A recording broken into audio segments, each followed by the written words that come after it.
Hi friends, ఎలాగున్నారండి? బాగున్నారు కదా? మనకు పులిహోరకి చాలా తెలుగువారికి చాలా పెద్ద ఎమోషన్ కదండి.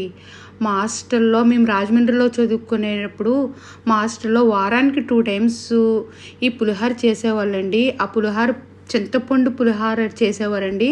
ఆ పులిహోరలో ఉండే పచ్చిమిరపకాయలు అయితే చాలా టేస్టీగా ఉండేవండి. మా సీనియర్స్ మేము ఈ పులిహోరలోని పచ్చిమిరపకాయల కోసం రక్తాలు చిందించేవాళ్ళండి. ఒక్కరొక్కరు పోటీ పడి ఆ పచ్చిమిరపకాయలు ఏరేసుకుని తినేసేవాళ్ళమండి.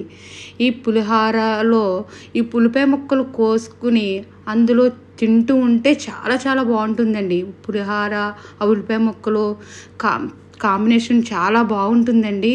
మీరు కూడా ట్రై చేయండి. మా స్వీట్ మెమరీస్ అండి. మా హాస్టల్లో మేము చదువుకునేటప్పుడు మన పులిహోర రెడీ ఫ్రెండ్స్. Bye friends.